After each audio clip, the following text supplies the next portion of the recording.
Well, today we're going to do a little more research in our art history program.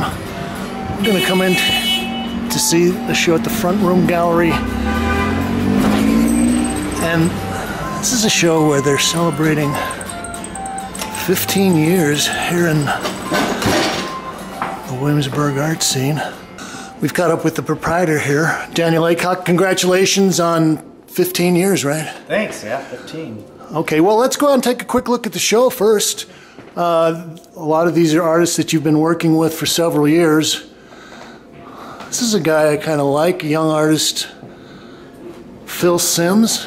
Yeah, Philip Simmons. Philip Simmons, right, okay. And I guess you would consider these wall sculpture, although there are elements of painting in there. And this is all fabricated out of sheet aluminum? It's aluminum, resin, and high-density foam. High-density foam. The high-density foam makes it a little bit lighter and still keeps it thick and kind of gives it that purpose.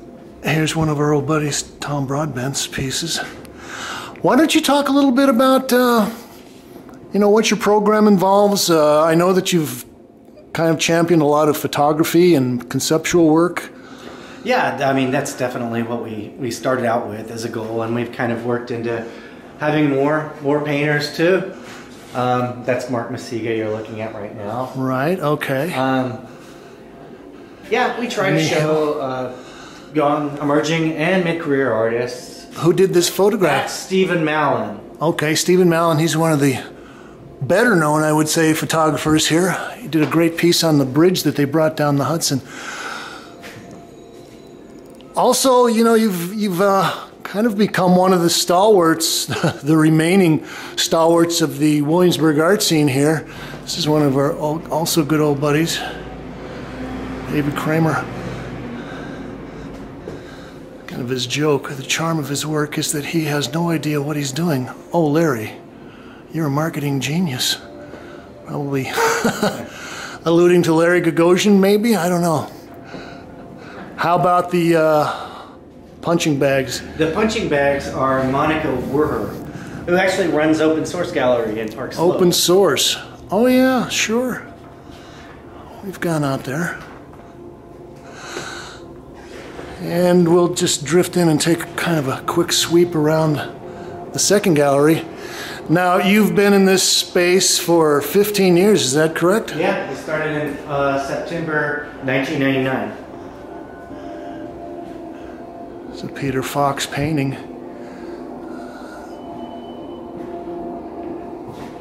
Sean Hammerly.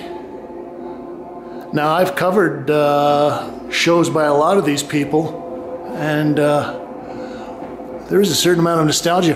Why don't you talk a little bit about the building? I mentioned that to you, that when I first started coming by here, that half the building was still open and there were birds flying in and out. And... Oh yeah, there were pigeon coops on the roof. And yeah, this space was a factory, textile factory.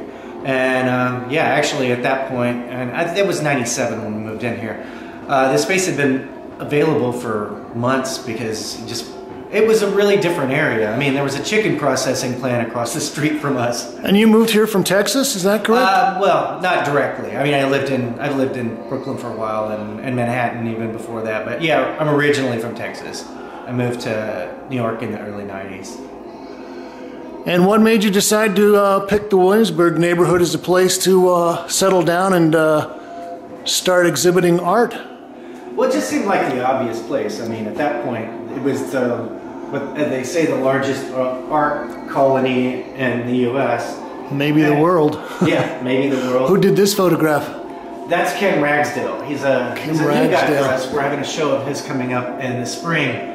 Oh. He creates all that from pieces of paper that he bends. Actually, he cuts them from flat pieces of white paper. The color comes from gels. And the truck and everything is made from one piece of paper. Wow. He's a meticulous guy. And it's shot on a set that he sets up that's about 8 feet by 8 feet. Now, I remember that when you showed up, you were actually considered part of the second wave of the Williamsburg scene. I think Joe Armrein at Pierogi had probably been open for about 5 years at that point. I think almost exactly 5 years. They had their 20th anniversary last month. That's right, and now you're doing your 15. Yeah. Now you got a chance to see the whole Williamsburg art scene sort of go from, I don't know, maybe about 10 or 12 galleries up to at one point or about 45 some odd galleries, maybe more. Yeah. Back down to 4 or 5 galleries over the 15-year period. Yeah. I mean, technically there's still probably about 15 or 20 galleries in Williamsburg. Although it does feel like a lot less because there's so many other things. When we opened, there was pretty much the galleries were the only thing going on in the neighborhood if you were looking for something to go out and do. Right. There were 3 or 4 restaurants.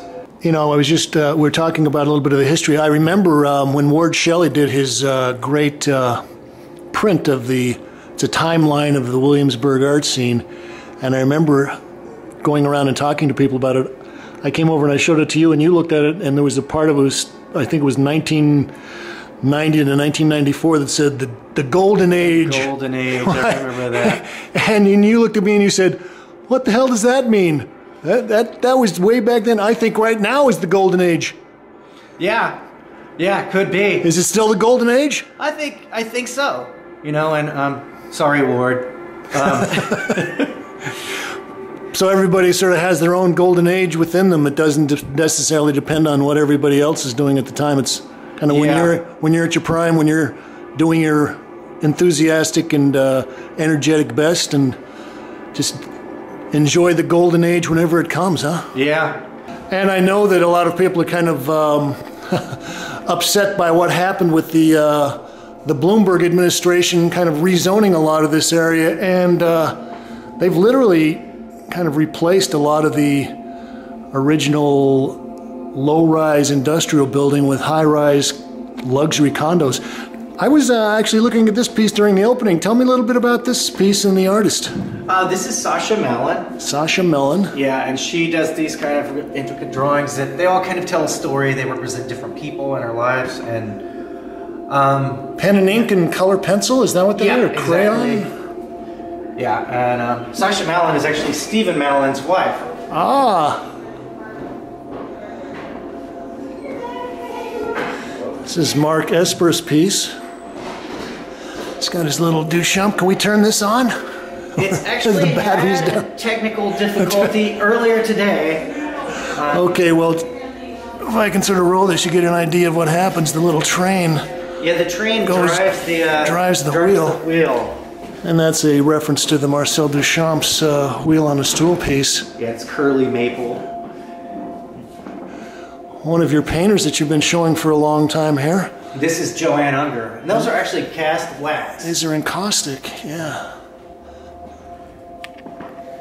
Now, you've been showing artists here for a long time. Is there any shows that particularly stand out in your mind, or any artists that you feel like were significant or drove you crazy, or? Well, I mean, we love beside most of them. yeah, they all drive us crazy.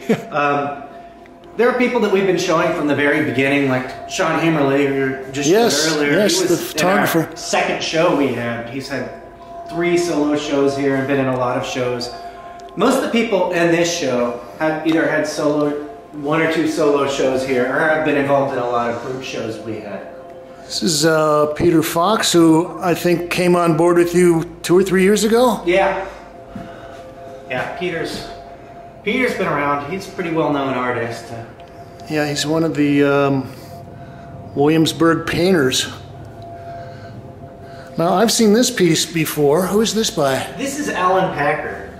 He's an artist out of Seattle. And he does a lot of mechanized things, complicated, kind of spiritualistic. And tell us about the sculpture. Elizabeth Corney. Elizabeth Corney. Yeah. And this is cast resin and photographs and a pair of chaps. Lots of different types of materials. She likes to use these materials that are, well, some of them are kind of nostalgic as things that might happen inside a house people might collect, but also materials that are used in the building of houses. These bent aluminum things.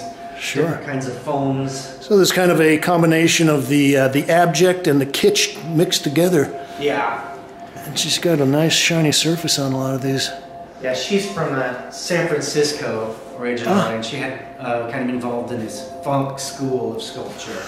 Well, give us a quick idea where you think the Williamsburg scene is going. Are you going to be staying here, or plans to stick it out as long as you can? Or staying. You know, it's funny. I couldn't tell you where things are going because it always changes in a way that nobody can predict these. It wouldn't be buildings. Right. It wouldn't be art if you could predict what's going on. I can say though, one interesting thing about the changes is we get a lot more international people out here than we have ever. And really, I feel like even up until a couple of years ago, Williamsburg had a certain kind of element that kind of scared people. Just it was kind of the other, and I think Brooklyn is scary. Yeah, and I think actually now that there's a couple of five-star restaurants and things like that, we're getting a different sort of collector out here that we hadn't seen before that. You know, one of the other things that you do, and I guess you've been doing for, is it 12 years now, is the Wag Mag. Oh yeah, started Wag Mag in 2001. And this is maybe the best guide to the Brooklyn art scene available. You have it, you deliver it to how many galleries and hand it out? It's almost 150 now. 150. And 12 different neighborhoods. I always say that that is the Bible of the Brooklyn art touring business, so you do a great service there. What's the website for Wag Mag? It's wagmag.org. Wagmag.org.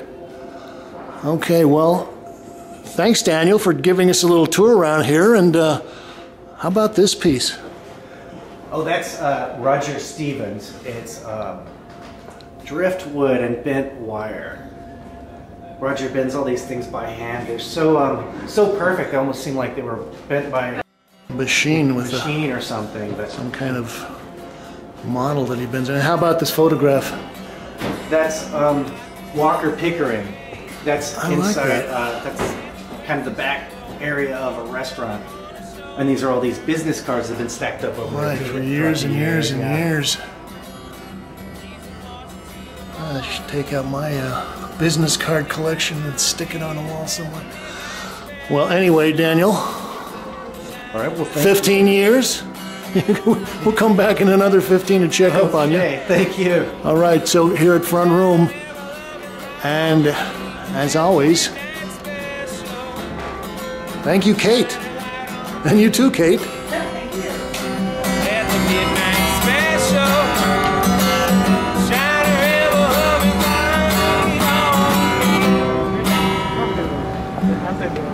Thank you.